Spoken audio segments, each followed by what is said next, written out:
Assalamualaikum warahmatullahi wabarakatuh.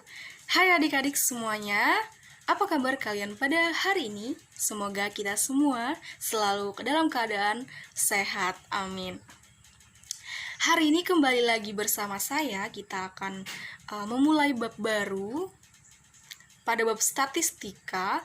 Jadi kita hari ini akan belajar pada bab statistika, yaitu untuk subbab penyajian data. Sebelumnya mari saya ajak kalian mengetahui kompetensi dasar yang akan kita pelajari pada hari ini.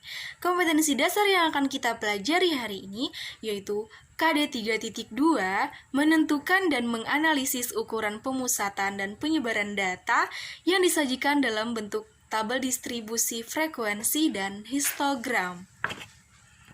Adapun indikator pencapaian kompetensi 3.2.1 yaitu siswa dapat menuliskan bentuk-bentuk penyajian data, baik itu data tunggal maupun data berkelompok. Indikator pencapaian kompetensi 3.2.2 yaitu menyajikan data berkelompok ke dalam bentuk tabel distribusi frekuensi, histogram, poligon, dan OGIF. Adapun tujuan pembelajaran yang akan kita capai, setelah mengikuti proses pembelajaran ini, peserta didik diharapkan dapat menuliskan bentuk-bentuk penyajian data, baik itu data tunggal maupun data berkelompok. Dan siswa dapat menyajikan data berkelompok ke dalam bentuk tabel distribusi frekuensi, histogram, poligon, dan OGIF. Oke, nah adik-adik, kita akan mulai terlebih dahulu mengetahui apa itu statistika. Nah, jadi statistika adalah ilmu yang mempelajari mulai dari mengumpulkan dan mengolah data untuk disusun, disajikan, kemudian dianalisa dan disimpulkan secara teliti dan benar. Nah, data itu sendiri terbagi menjadi dua, ada data tunggal dan data berkelompok. Nah, jadi yang pertama kita akan membahas mengenai penyajian data tunggal. Nah, jadi data tunggal dapat disajikan dalam bentuk tabel, diagram batang, diagram garis, dan diagram lingkaran. Oke, lebih jelasnya akan disampaikan sebagai berikut. Nah, penyajian data tunggal yang pertama yaitu dalam bentuk tabel. Penyajian data tunggal dalam bentuk tabel dinamakan tabel distribusi frekuensi tunggal. Di sini langsung melibatkan frekuensinya masing-masing. Misalnya nih contohnya. Berikut adalah data ulangan harian matematika dari 30 siswa kelas 11. Data berikut ya adik-adik. Nah, dari kumpulan data di atas, kita dapat menyusun dalam bentuk tabel. Dari data di atas terdapat beberapa nilai yang sama. Nilai 5 contohnya muncul sebanyak 3 kali sehingga frekuensinya 3.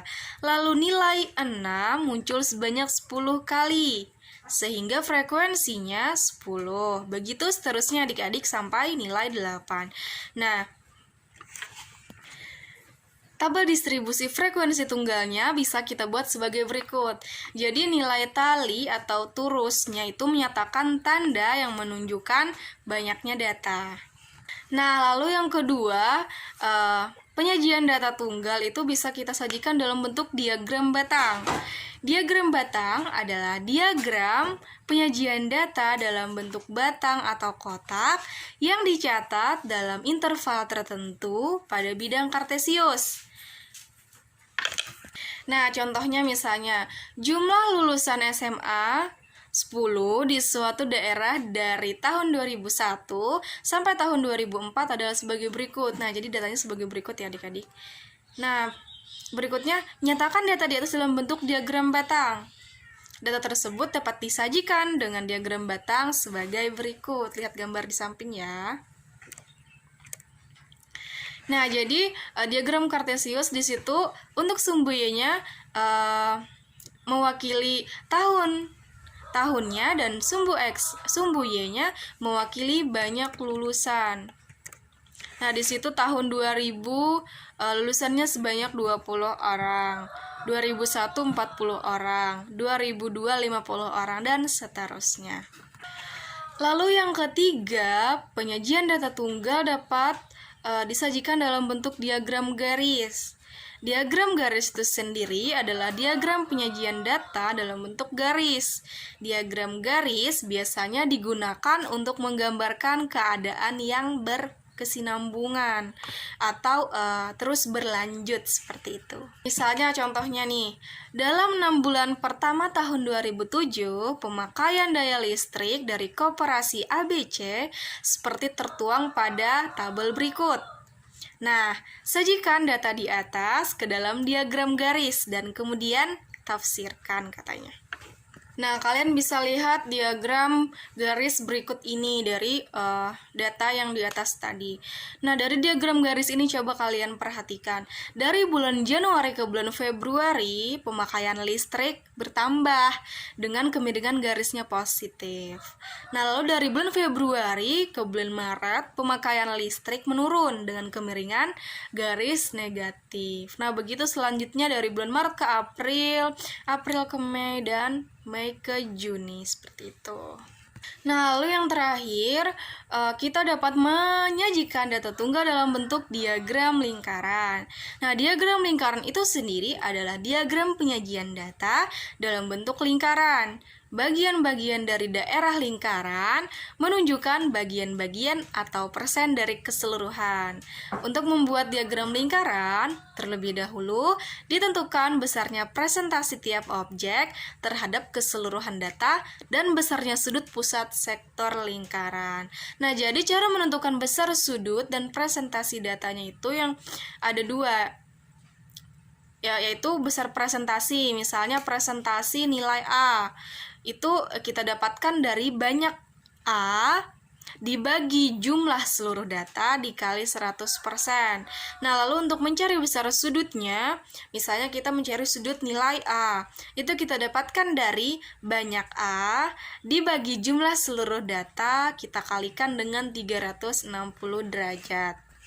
Nah, misalkan contoh, tabel berikut ini menunjukkan banyaknya siswa di suatu kabupaten menurut tingkat sekolah pada tahun 2007. Nah, jadi sajikan katanya data di atas dalam diagram lingkaran dan tentukan besar presentasinya masing-masing. Nah, jadi menggunakan rumus yang sudah saya sebutkan sebelumnya, kita dapatkan presentasi masing-masing data. Begitu pula besar sudut masing-masing. Kalian bisa coba sendiri di rumah. Nah, di samping saya ilustrasikan hanya diagram lingkarannya saja. Nah, selanjutnya kita akan menyajikan data berkelompok. Nah, penyajian data berkelompok ini yang pertama data berkelompok dapat kita sajikan dalam tabel distribusi frekuensi. Tabel distribusi frekuensi adalah statistika yang menyusun data dengan cara membagi nilai observasi ke dalam kelas-kelas dengan interval tertentu.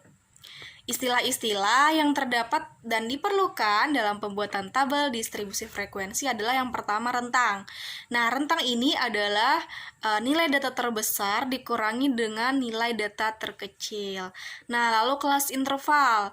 Kelas interval ini adalah banyaknya data yang dikumpulkan dan dibentuk dalam kelompok-kelompok yang disajikan sebagai A dikurang B.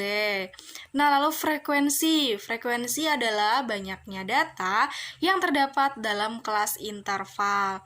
Nah, lalu batas bawah dan batas bawah kelas interval. Nah, batas bawah kelas interval ini adalah bilangan di sebelah kiri kelas interval. Nah, lalu selanjutnya adalah batas atas kelas interval. Nah, ini kebalikannya dari batas bawah. Kalau batas bawah tadi adalah bilangan di sebelah kiri, maka batas atas adalah bilangan di sebelah kanan kelas interval. Nah, lalu panjang interval. Panjang interval ini adalah selisih positif antara setiap dua ujung bawah berurutan. Nah, lalu yang terakhir itu tepi kelas interval. Tepi kelas bawah, yaitu batas bawah kelas interval dikurangi dengan 0,5. Nah, lalu tepi atas kelas interval adalah batas atas kelas interval ditambah dengan 0,5. Nah, lalu bagaimana sih langkah-langkah menyusun tabel distribusi frekuensi? Nah, yang pertama, kita harus mengurutkan data dari data yang terkecil ke yang terbesar atau sebaliknya. Yang kedua, menentukan daerah jangkauan atau range, itu biasanya disimbolkan dengan R besar. Nah, yang ketiga, menentukan banyaknya kelas atau kelompok dengan menggunakan aturan Stargauss, yaitu K itu adalah banyak kelas sama dengan 1 ditambah 3,3 log N, di mana N-nya adalah banyaknya data. Nah, yang keempat itu adalah menentukan kelas interval kelas.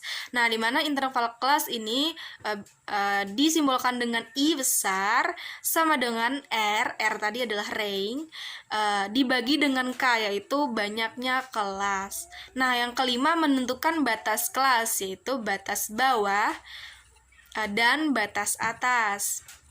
Nah, yang keenam adalah menentukan tepi kelas. Tepi kelas kan tadi ada dua. Yang pertama, tepi kelas atas, tepi bawah, ya kan? Nah, yang mana batas atas tadi adalah batas atas kelas ditambah 0,5, dan tepi bawah kelas itu adalah batas bawah kelas dikurang 0,5. Dan yang terakhir, menuliskan frekuensi kelas dalam kolom turus atau tally sesuai dengan banyaknya data. Misalnya nih, ada contoh. Data nilai ulangan matematika dari 80 siswa SMP Tunas Hijau Sidoarjo katanya. Nah, itu disajikan dalam nih, samping. Nah, dari situ kita dapat menyusun tabel distribusi frekuensi menggunakan langkah-langkah ya tadi menjadi gambar di samping nih, kalian lihat ada kelasnya, lalu ada frekuensinya, ada batas bawahnya, ada batas atasnya, ada tepi bawah kelasnya dan tepi atas, ya kan. Oke, penyajian data berkelompok yang selanjutnya itu dapat kita sajikan dalam bentuk histogram. Nah, histogram itu sendiri adalah sajian tabel distribusi frekuensi dengan menggunakan gambar berbentuk persegi panjang yang saling berimpit. Nah, berikut adalah langkah-langkah membuat histogram. Yang pertama, membuat sumbu datar dan sumbu tegak yang saling berpotongan. Sumbu datar menyatakan kelas interval dan sumbu tegak menyatakan frekuensi. Nah, lalu yang kedua, membuat skala menggunakan batas-batas kelas interval, yaitu tepi kelas bawah dan tepi kelas atas. Nah, lalu yang ketiga, membuat batang sesuai dengan batas kelas, interval, dan frekuensi. Sisi-sisi dari batang kelas interval harus berdekatan dan berimpit. Nah, misalnya ada data nilai ulangan matematika dari 80 siswa SMP Tunas Hijau Sidoarjo yang telah disajikan dalam tabel distribusi frekuensi berikut ini. Nah, jadi ini adalah tabel distribusi frekuensinya. Nah, yang berikut ini adalah histogramnya. Nah, dari situ kan kita bisa tuh, jadi kelas intervalnya itu tepi bawah kelasnya kita cari seperti tadi menggunakan rumus dikurang 0,5 dan tepi atas kelasnya menggunakan rumus ditambah 0,5. Jadilah seperti ini bentuk histogramnya. Nah, lalu yang ketiga, penyajian data berkelompok dapat disajikan ke dalam bentuk poligon. Nah, di mana poligon itu adalah diagram garis yang dibentuk dengan cara menghubungkan titik tengah bagian sisi atas persegi panjang pada histogram. Nah, adapun langkah-langkah membuat poligon itu, yang pertama, buat titik tengah kelas. Nah, di mana titik tengah kelas ini kita dapatkan dari nilai ujung bawah ditambah nilai ujung atas, kita kalikan dengan setengah. Nah, lalu selanjutnya buatlah tabel distribusi frekuensi mutlak dengan kolom tambahan berupa kolom titik tengah kelas. Nah, lalu yang terakhir buat grafik poligon dengan melihat data pada tabel distribusi frekuensi mutlaknya. Nih, misalkan data nilai ulangan matematika dari 80 siswa Tunas Hijau Sidoarjo yang telah disajikan dalam tabel distribusi frekuensi. Nah, lalu sama seperti tadi tapi kita tambah dengan kolom nilai tengah ya adik-adik. Nah, lalu yang di bawah ini ada poligonnya, bentuk poligonnya itu garis-garis yang menghubungkan titik tengah dari masing-masing kelas interval. Nah, lalu yang terakhir, data berkelompok dapat kita konversi ke dalam bentuk OGIF, di mana OGIF adalah merupakan grafik garis yang dapat dibuat dari poligon frekuensi kumulatif. Jika poligon frekuensi kumulatif dihaluskan, maka diperoleh kurva yang dibentuk kurva OGIF. Ada dua macam OGIF, yaitu OGIF positif yang diperoleh dari poligon frekuensi kumulatif kurang dari, dan OGIF negatif yang diperoleh dari poligon frekuensi kumulatif lebih dari. Nah, jadi pada tabel distribusi frekuensinya itu kita tambahkan kolom frekuensi kumulatif kurang dari yang menyatakan jumlah nilai data yang kurang dari atau sama dengan nilai pada tiap kelas. Nah, lalu kita tambahkan lagi kolom frekuensi kumulatif lebih dari yang menyatakan jumlah frekuensi semua nilai data yang lebih dari atau sama dengan nilai tiap kelasnya. Nah, ini ada contoh, masih contoh yang sama, yaitu nilai ulangan matematika dari 80 siswa SMP Tunas Hijau Sidoarjo yang disajikan dalam bentuk tabel berikut. Nah, di situ kan tabel yang sama tapi kita tambah kolomnya yang frekuensi kumulatif lebih dari dan kurang dari.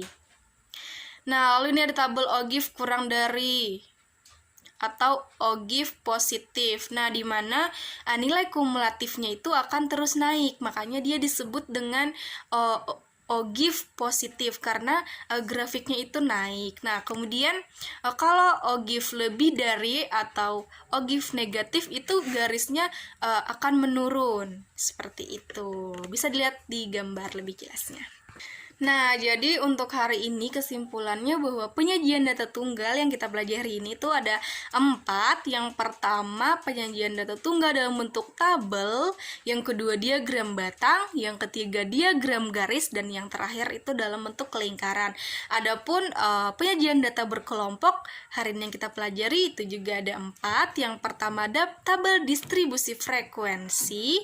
Yang kedua, histogram. Yang ketiga, poligon. Dan yang terakhir OGIF. Nah, mungkin sampai di sini saja penjelasan saya mengenai penyajian data tunggal dan kelompok pada hari ini. Semoga apa yang kita pelajari hari ini bermanfaat dan kalian dapat mengambil pelajaran dari sini. Semoga kalian tidak berhenti-hentinya belajar, tidak bosan-bosannya belajar, dan apapun yang baik hari ini diambil. Silakan, kalau ada yang tidak berkenan silakan dibuang. Itu saja yang dapat saya sampaikan. Semoga bermanfaat. Terima kasih atas segala perhatiannya. Wassalamualaikum warahmatullahi wabarakatuh.